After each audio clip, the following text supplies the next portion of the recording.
बोला रानू मामा. अहो हळू हळू बोलूया जरा,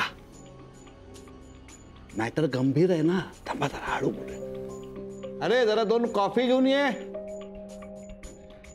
अहो तुम्ही म्हणाल तसं, तुम्ही म्हणालात तर तिच्याविषयी इथे सुद्धा बोंब मारायला तयार आहे मी. तुम्ही जरा शांत व्हा आणि तुमच्याकडे जी काही माहिती असेल ना ती मला द्या. अरे मला वाटतं मी जे काही तुम्हाला सांगितलं ना त्यावर विश्वास नाही तुमचा, आणि म्हणूनच तुम्हाला नंतर भेटायचा प्रयत्न नाही केला मी. अहो नाही हो, काय आहे, तुमच्यावर माझा 100% विश्वास आहे.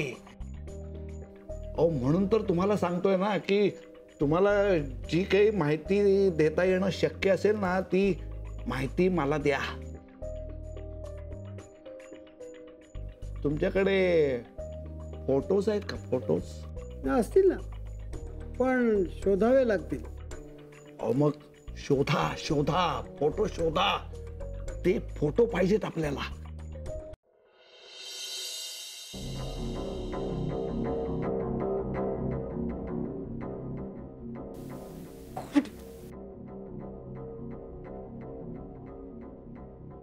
मॅडम सॉरी बरं का. सॉरी कशाला ग? उशीर का झाला तुम्हाला यायला? माझं ऐकून तर घ्या. टुप्पीड मेसेज पाठवलास ना मला. मॅडम मला उशीर होणार आहे. का उशीर झाला? यापुढे जर का लेट येणार असशील ना तर आधी मला इन्फॉर्म करायचं, मग उशिरा यायचं, कळलं?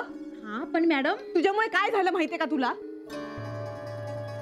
त्या इशूकडे लक्ष नाही देता आलं मला. उशिरा उठले मी आणि मानसीने डाव साधला. पण मॅडम प्लीज, चॉकलेट घेऊन गेले होते मी इशूसाठी. इशूने चॉकलेटही खाल्लं नाही. वर मला गाणं ऐकून दाखवते. हा मला सांगते चॉकलेट खाणं किती वाईट असतं ते. डोकं फिरलंय माझं. आय एम व्हेरी शुअर हे सगळं मानसी आणि विक्रांतनेच शिकवलं असणार. आणि सगळं कोणामुळे झालं माहितीये तुला? तुझ्यामुळे.